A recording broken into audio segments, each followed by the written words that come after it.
We're willing to indemnify the Trans Mountain expansion project against unnecessary delays that are politically motivated. Tonight, we got your back, Kinder Morgan. Canada's finance minister appears willing to earmark billions to get that pipeline built. That one cop yelled and he said, "There," he says, "you're on Treaty 1 territory." No tolerance from police at the Winnipeg White-Out Party for one Manitoba elder. We've always looked at this event as a call from our ancestors asking us to honor these gifts. And the Manito Ahbee International Indigenous Festival lights its sacred fire. Good evening. Welcome to APTN National News. I'm Dennis Ward. We begin tonight in Ottawa, where this morning Finance Minister Bill Morneau outlined how far the federal government will go to get Kinder Morgan's Trans Mountain pipeline expansion built before its May 31st deadline. Here's Nation to Nation host Todd Lamoran now with some of the key points. Thanks, Dennis. You mentioned the May 31st deadline. Kinder Morgan threatened to pull out of the project if the federal government couldn't guarantee the pipeline wouldn't face any more roadblocks. Therefore, the finance minister promised to financially back the project, even if Kinder Morgan pulls out. We're willing to indemnify the Trans Mountain expansion project against unnecessary delays that are politically motivated. And we believe that the principles that I've just outlined make good business sense. If Kinder Morgan isn't interested in building the project, we think plenty of investors would be interested in taking on this project, especially knowing that the federal government believes it's in the best interests of Canadians and is willing to provide indemnity to make sure that it gets done. You heard in that clip about political motivation. Morneau was referring to BC Premier John Horgan, whom he repeatedly blamed for the current delays, suggesting he's a job killer. We believe that what Premier Horgan has done is unconstitutional. It's a federal jurisdiction, and we are in this situation. We're here today because this is a project that's been provincially and federally approved, and we're being thwarted in our efforts to create the kind of jobs and economic advantage that we see this project creating for Canadians. First Nation opposition wasn't talked about in today's press conference. I asked about the Tsleil-Waututh First Nations judicial review of Trans Mountain at the Federal Court of Appeal. And how can you indemnify a pipeline facing a legal challenge? Morneau would only talk about how rigorous the environmental assessment had been. We've moved forward as part of that assessment with a world's best oceans protection plan, a $1.5 billion oceans protection plan.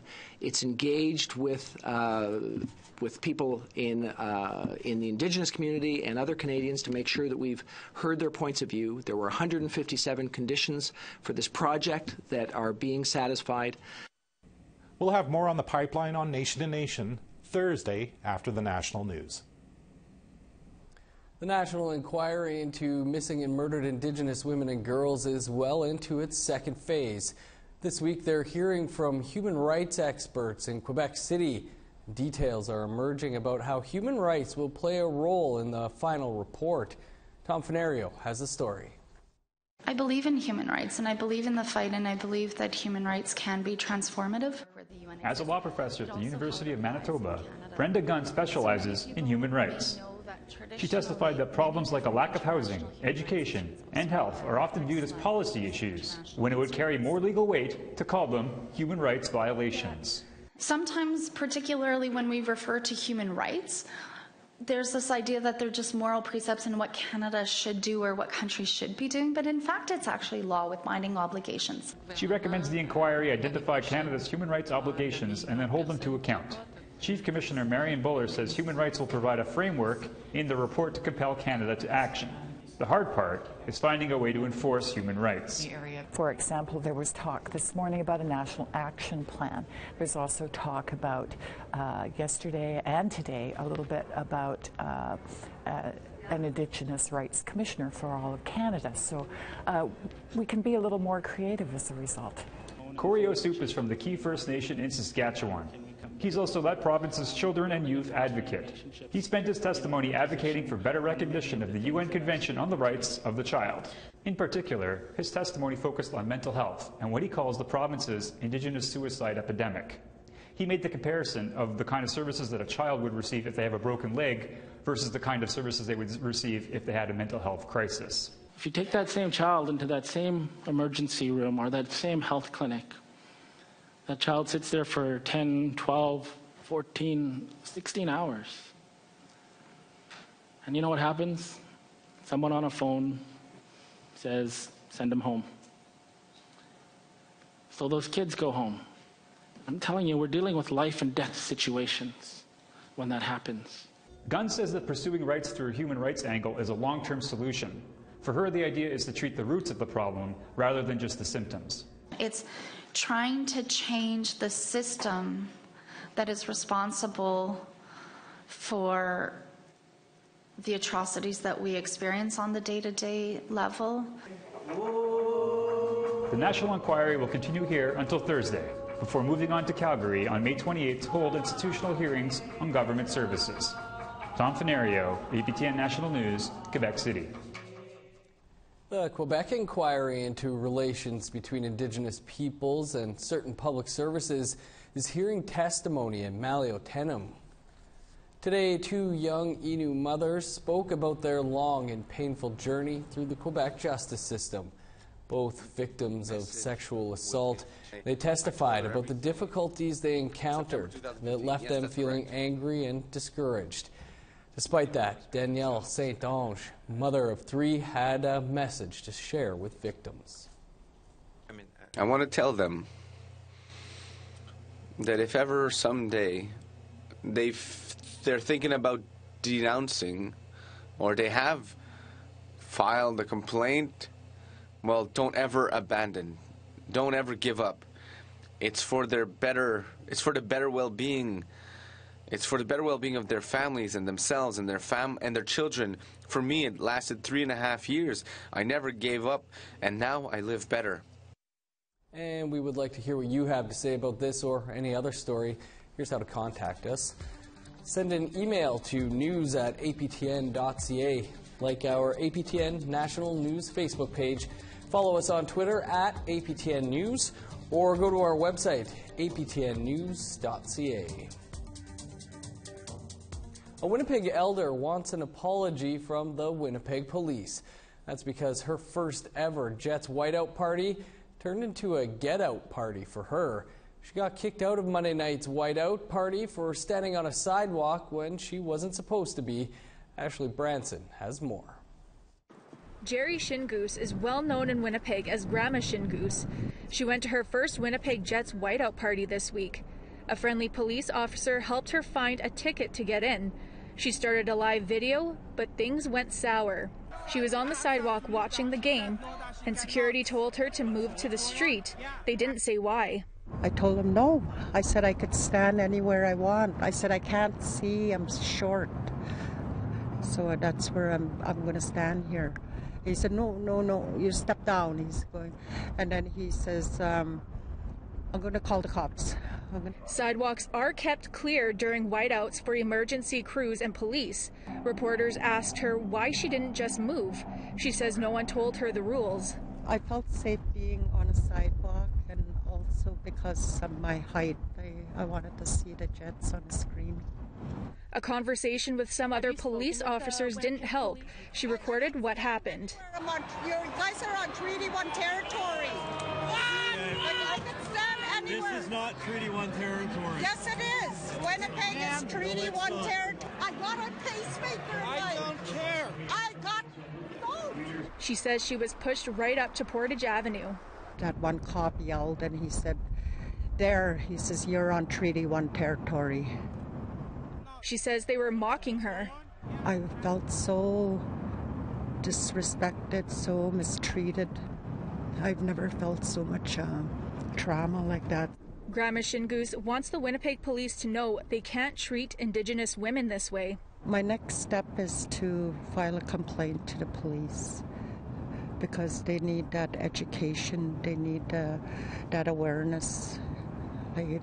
They totally denied that they were on Treaty 1 territory. A spokesperson from Winnipeg Police Services told APTN they are unable to make a comment on the video due to the prematurity of the situation. They say until Jerry Shingoose makes a report on the incident, they're unable to resolve the situation. Ashley Branson, APTN National News, Winnipeg. It's a statistic that has been around since Nunavut was founded. The territory has Canada's youngest and fastest growing population. It is often seen as a threat, a territory pressed to provide basic services facing a population bubble. We met with one young mother, and she'll explain that in Nunavut, the challenges are basic and daily. This is a rare moment of peace for Jennifer Emakwalik. She's 23, has a 6-year-old and a 6-month-old. She's part of Nunavut's claim to Canada's youngest and fastest growing population, and she had her oldest when she was 17. It made for a tough year of high school. The high school daycare really helped. I didn't pay a penny because it was already funded. So having the daycare at the high school and the support that they offered was really helpful. It helped me graduate for sure. If it wasn't for that, I wouldn't have graduated. That's because Jennifer lives in Iqaluit. Iqaluit's high school is one of only 3 in the territory with a daycare. And those 3 daycares only take a grand total of 18 kids. In 2017, 933 babies were born in Nunavut. For Jennifer, she felt the sting of low expectations. But I definitely felt kind of lowered for having a baby at a young age. Or it was expected of me to just not graduate and not really do anything with my life afterwards. She beat those expectations, graduating high school and picking up 2 post-high school diplomas. But right now, she has a baby who just woke up. That moment of peace is over. Thing is, this little guy and the 932 other babies born in 2017 are going to be fighting for the same resources. And Nunavut lacks most resources. Things for youth to do, you know? We're very lucky here in Iqaluit with all of the things that we have, like the aquatic center and the arenas that we have, and after-school curricular activities and all that, but not a lot of smaller communities get that. Canada's youngest and fastest growing population is more than a statistic. It could be the defining challenge of Nunavut, how to provide services for a growing population. And there are at least 933 reasons from 2017 alone to get it right. Ken Driscoll, APTN National News, Iqaluit. The Manitoba Métis Federation says it is taking the province to court. Details on that and more coming up after the break.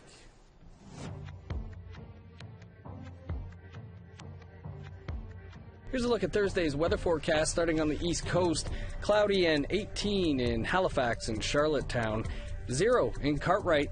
-3 in Nain. -1 in flurries in Inukjuak.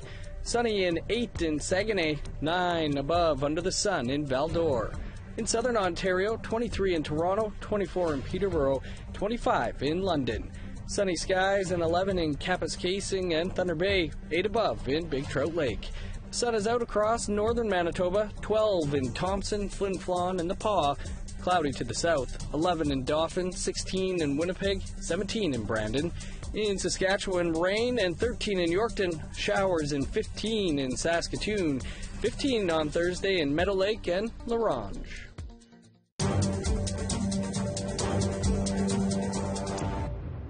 Welcome back. The Manitoba Métis Federation and Manitoba's provincial government are at a stalemate over a proposed $70 million deal. That deal would have meant that Manitoba Métis would not oppose the construction of a hydro transmission project. The MMF thought they signed a binding agreement with Manitoba Hydro for the payment over 50 years. But Manitoba's premier nixed that deal and appointed a new board of directors for Manitoba Hydro. MMF President David Chartrand says he'll take it to the Supreme Court if he has to. I'm not going to back away from this because this sets precedent, I think, for all Indigenous peoples, not just the Métis. It sets a scary tone, I think, for all agreements that are in place with First Nations right now in Manitoba, that they can arbitrarily take agreement and cancel an agreement. Manitoba's Crown Services Minister Cliff Cullen responded. He says the province recognizes its obligation under Section 35 and its duty to consult, but made no mention of the duty to accommodate. The minister also says his government will move ahead despite the MMF court challenge. As a government, we'll be reaching out to the Métis Federation to continue that consultation, and hopefully we can finalize that consultation so we can license the Manitoba-Minnesota transmission line, which is our next very important project. Métis Crossing is the first major Métis cultural interpretive centre in Alberta. It has 500 acres that take you back to life in the late 1800s. Now they are adding a new cultural centre that will allow it to be open year-round. APTN's Chris Stewart has the details. Thousands of people from across Alberta and Canada come to Métis Crossing during the summer months for family reunions, jigging competitions, and to learn about Métis history and culture. It's an excellent place where they can come and they can learn about their traditions and their values, and they can have a sense of pride and place for this great, I mean, it's just beautiful here. This week, the Métis Nation of Alberta announced a partnership with the federal and provincial governments to build a new 10,000 square foot cultural centre, and it will be open year-round. The federal government will provide $3.5 million, while the Alberta government will provide $1 million. The centre will provide trapping programs, snowshoeing, nighttime skywatching, and a place to dance. Yes, it will draw more tourists to our province. Yes, it will provide economic opportunities. All those things are important. But the celebration of history, the celebration of heritage and culture is, I would say, more important. For the Métis Nation of Alberta President Audrey Portra, this announcement was a long time coming, to have a facility open year-round. It means so much to me. It was right from the very beginning of my term as president. It was on the agenda. It was known that we needed to do something, and it's a great day. People attending the announcement say it will help the Métis people, young and older alike, learn about their culture. People get to see the importance of jigging and the Métis, and people could learn and you could pass it on to the next generation. The crowd here got to see what walking through the centre will look like by seeing it in virtual reality. The new cultural centre is expected to open late summer of next year. Chris Stewart, APTN National News, Métis Crossing, Alberta. May is Missing Children's Month, and today we put the issue in focus. Highlights from today's live show are coming up after the break.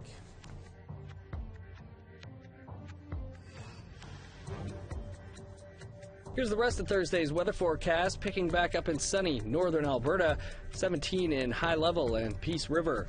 Cloudy in the southern part of the province, 14 in Edmonton, rain, and 15 in Calgary. In British Columbia, rain and 21 in Penticton, 23 in Kamloops, 19 in Vancouver. 19 under the sun in Prince George, 18 in Fort St. John. In the Yukon, 16 in Beaver Creek and Mayo. Over to NWT, 19 in Fort Simpson and Wrigley, 17 under sunny skies in Norman Wells. A beautiful high of 16 above in Fort McPherson. In Nunavut, -3 in Arviette and Baker Lake, -5 in Whale Cove, -4 on Thursday in Cape Dorset and Nagloolik, -1 in Pangerton.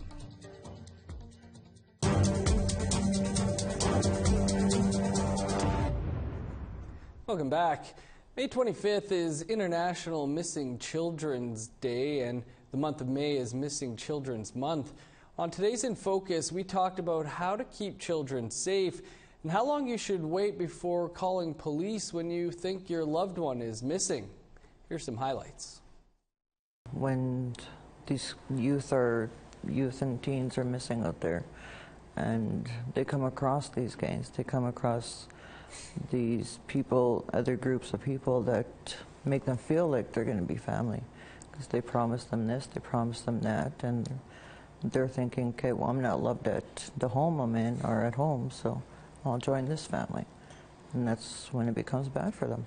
Can't speak for other police agencies in terms of how they receive missing persons reports, but what I can tell you here with the Winnipeg Police, we don't have a 24-hour waiting period. If a loved one or a person has any reason to believe that a person is missing, they shouldn't be where they're supposed to be, they can call immediately and we'll take immediate action.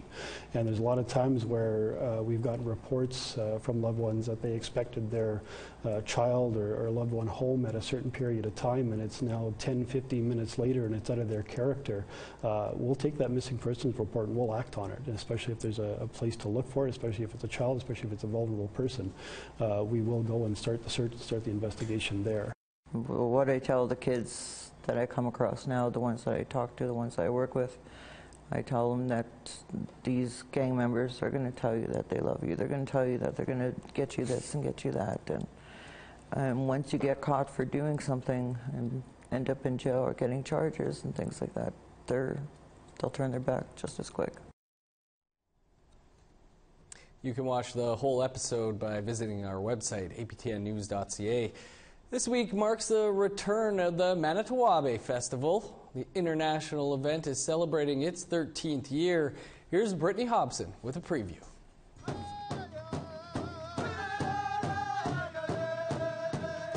The 13th annual Manito Ahbee Festival kicked off with a grand entry and the lighting of the sacred fire. The 5-day festival celebrates the best in Indigenous culture, music, and arts. We've always looked at this event as a call from our ancestors asking us to honor these gifts, these very important gifts that have been given to us as a people. And so we're answering that call. Executive Director Lisa Meaches says the festival was started to unite and educate nations from across the world. We have people here that are from Peru, from New Zealand, from different parts of the nation in the world. And so that's important for us. So as a result, we will play host to them. The event will put the spotlight on music with an Indigenous Music Conference and the Indigenous Music Awards. This year, many new artists are making their way to the IMAs for the first time. Another dollar I might never make. One of those is Mi'kmaq singer Carolina East. She was on hand for Wednesday's kickoff. I feel honored, honestly, to be here, and I know it's not going to be my last time. I'm hoping this will be a yearly thing, and I'm extremely excited to learn more about the culture as well, based out of Winnipeg, because it's very different in Winnipeg and Newfoundland.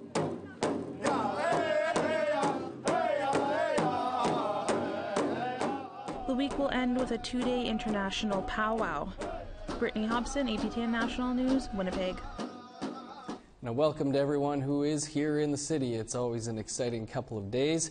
And that is your APTN National News for this Wednesday. For more, visit our website, aptnnews.ca. I'm Dennis Ward. I don't know if I dare say it, but go Jets, go. Have a great night. We'll see you back here tomorrow. Until then, here are some more sights and sounds from today's Manito Ahbee opening ceremonies. Mr. Joe Beacon.